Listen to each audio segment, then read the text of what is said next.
नमस्कार, special report में स्वागत है आपका। कैपिटल टीवी बिहार देख रहे हैं आप, आपके साथ मैं हूं सृष्टि राय। 2024 लोकसभा चुनाव को लेकर सभी सियासी दल अपनी अपनी रणनीति बनाने में जुटे हुए हैं। ऐसे में बिहार के मुख्यमंत्री नीतीश कुमार भी नई प्लानिंग कर रहे हैं। पिछले दिनों दिल्ली दौरे से लौटे नीतीश कुमार अब ममता बनर्जी और अखिलेश से मिल रहे हैं। नीतीश कुमार का अखिलेश और ममता बनर्जी से मिलना किसी नए समीकरण का आगाह तो नहीं कर रहा। इस रिपोर्ट में हम उन सभी बिंदुओं पर चर्चा करेंगे जो इस वक्त सियासी गलियारों में चर्चा का विषय बना हुआ है। विपक्षी एकता की कवायद में जुटे नीतीश कुमार। दरअसल लोकसभा चुनाव में अभी करीब 1 साल का समय बचा है, लेकिन 2024 की चुनावी जंग के लिए सियासी बिसात अभी से बिछने लगे हैं।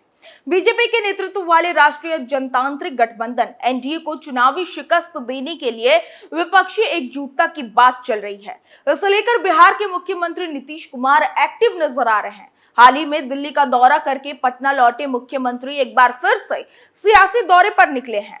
बिहार के मुख्यमंत्री नीतीश कुमार ने पिछले दिनों डिप्टी सीएम तेजस्वी यादव के साथ दिल्ली पहुंचकर कांग्रेस अध्यक्ष मल्लिकार्जुन खड़गे, राहुल गांधी और दिल्ली के मुख्यमंत्री अरविंद केजरीवाल के साथ मुलाकात की थी।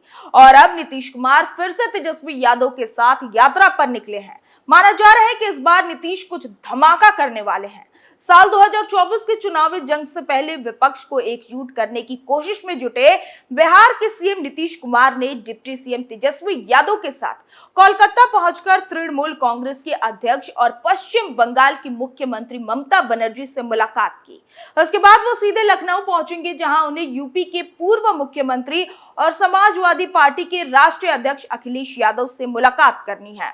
2024 लोकसभा चुनाव पर बिहार सीएम ने बढ़ाया फोकस। आपको बता दें कि इन तीनों नेताओं की मुलाकात 2024 लोकसभा चुनाव के लिए इसलिए भी अहम है क्योंकि केंद्र में सरकार गठन के लिहाज से ये तीनों राज्य बहुत अहम है। यूपी के लोकसभा की 80 सीटें, बिहार से 40 और बंगाल से 42 सीटें आती हैं। यानी कि इन तीन नेताओं की 545 सदस्यों वाली लोकसभा की 162 सीटें चुनाव में अहम भूमिका निभाएगी। नीतीश कुमार की इन मुलाकातों के सियासी मायने तलाशी जाने लगे हैं। इसके पीछे बड़ा कारण ये भी है कि नीतीश कुमार की विपक्षी एकजुटता की कवायद, उनके यूपी से चुनाव लड़ने की चर्चा और लोकसभा चुनाव को लेकर सपा का स्टैंड। हालांकि नीतीश कुमार पहले ही ये साफ कर चुके हैं कि 2024 के चुनाव को लेकर विपक्षी एकजुटता के पीछे उनकी अपनी कोई महत्वाकांक्षा नहीं है। लेकिन दूसरी तरफ नीतीश कुमार की यूपी से लोकसभा चुनाव लड़ने की भी चर्चा है। ऐसे में माना जा रहा है कि नीतीश कुमार अखिलेश यादव के साथ अपनी मुलाकात के दौरान इस विषय पर भी बात कर सकते हैं। इसके साथ ही लोकसभा चुनाव को लेकर सपा का स्टैंड। सपा ने पहले ही साफ कर दिया था कि वो यूपी में अपने दम पर अपने गठबंधन के साथ लोकसभा चुनाव लड़ेगी। सपा की ओर से यह भी कहा गया था कि अब ये कांग्रेस को तय करना है कि बीजेपी को हराने के लिए वो क्या करेगी। ऐसे में नीतीश कुमार की ये मुलाकात सपा को अन्य विपक्षी दलों के साथ एकजुट होकर चुनाव लड़ने के लिए अखिलेश यादव को राजी करने की कोशिश भी हो सकती है। गौरतलब है कि यूपी में सपा का अभी जयंत चौधरी की राष्ट्रीय लोक दल आरएलडी के साथ गठबंधन है। आपको बता दें कि विपक्षी एकता की मुहिम न केवल नीतीश चला रहे हैं, बल्कि बिहार के मुख्यमंत्री नीतीश कुमार के साथ ही कुछ और नेता भी विपक्षी दलों को एक ही छतरी के नीचे लाने की कोशिश में जुटे हैं। तेलंगाना के मुख्यमंत्री और भारत राष्ट्र समिति बीआरएस के प्रमुख चंद्रशेखर राव, इसके साथ ही तमिलनाडु के मुख्यमंत्री एमके स्टालिन भी 2024 के चुनाव से पहले विपक्षी एकजुटता की वकालत कर चुके हैं। तेलंगाना के सीएम केसीआर की पार्टी की ओर से हैदराबाद में आयोजित कार्यक्रम में सपा प्रमुख अखिलेश यादव, दिल्ली के मुख्यमंत्री अरविंद केजरीवाल समेत कई विपक्षी दलों के नेताओं ने शिरकत भी की थी। क्या विपक्षी एकता पर बनेगी बात? आपको ये भी बता दें कि साल 2024 की चुनावी लड़ाई का मैदान सजने में अभी 1 साल का समय शेष बचा है, लेकिन अभी से ही चुनावी बिसात पर सत्ताधारी बीजेपी के नेतृत्व वाले गठबंधन को मात देने के लिए अपने मोहरे बिछाने शुरू कर दिए हैं। नीतीश कुमार की राहुल गांधी, मल्लिकार्जुन खड़गे और अरविंद केजरीवाल से मुलाकात के बाद अब ममता बनर्जी और अखिलेश से मिलने जाने को इसी दिशा में एक और कदम माना जा रहा है। चर्चा ये भी तेज हो गई है कि क्या विपक्षी दल 2024 के आम चुनाव में एनडीए को शिकस्त देने के लिए फिर से 2004 के फॉर्मूले की ओर लौटेंगे। अब ऐसे में ये जानना और भी जरूरी हो जाता है कि आखिर क्या है साल 2004 का फॉर्मूला जिसके तहत नीतीश और बाकी के नेता काम कर रहे हैं। दरअसल साल 2004 के लोकसभा चुनाव से पहले 2003 में कांग्रेस पार्टी का हिमाचल प्रदेश के शिमला में अधिवेशन हुआ था। कांग्रेस के इस अधिवेशन में समान विचारधारा वाले विपक्षी दलों को साथ लाने और गठबंधन कर आम चुनाव लड़ने का निर्णय लिया गया था। तब के समय में कांग्रेस की कमान सोनिया गांधी के हाथ में थी।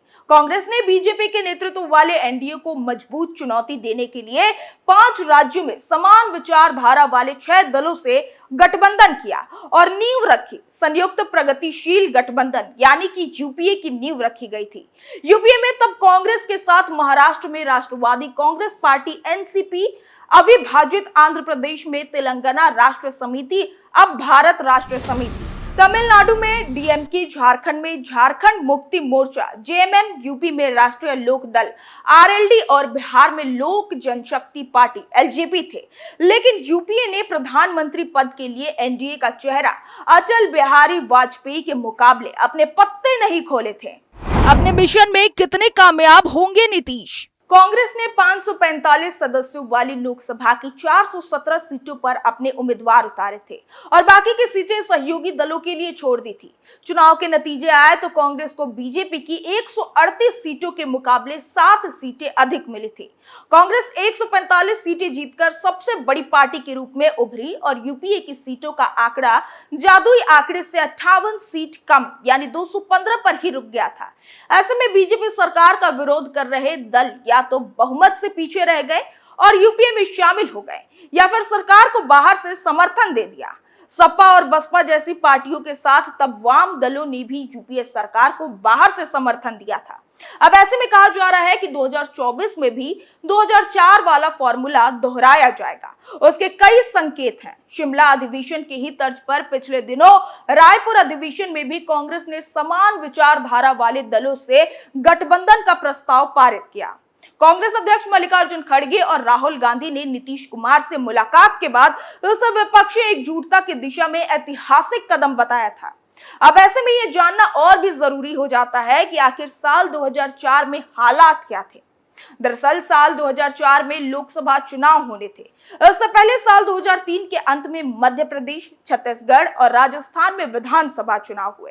2004 का सेमीफाइनल माने जा रहे इन चुनावों के लिए बीजेपी ने राजस्थान में वसुंधरा राजे सिंधिया और मध्य प्रदेश में उमा भारती को मुख्यमंत्री पद का चेहरा घोषित किया था। इन 3 राज्यों में बीजेपी को बड़ी जीत मिली। विधानसभा चुनाव के नतीजे से उत्साहित बीजेपी ने शाइनिंग इंडिया का नारा दिया, लेकिन जब चुनाव नतीजे आए सत्ताधारी राष्ट्रीय जनतांत्रिक गठबंधन पिछड़ गया। तब सरकार का नेतृत्व अटल बिहारी वाजपेयी कर रहे थे। अब ऐसे में साल 2024 के आम चुनाव से पहले फिर से 2004 की ही तर्ज पर कांग्रेस ने समान विचारधारा वाले दलों से गठबंधन की बात कही है। नीतीश कुमार भी पूरे देश का दौरा करने का ऐलान कर चुके हैं। विपक्षी एकजुटता की बातें हो रही हैं। मेल मिलाप का दौर चल रहा है। कई नेता विपक्षी दलों को एक मंच पर लाने की मुहिम छेड़े हुए हैं, लेकिन कोई भी नरेंद्र मोदी के मुकाबले विपक्ष का चेहरा कौन होगा इसे लेकर अपने पत्ते नहीं खोल रहा।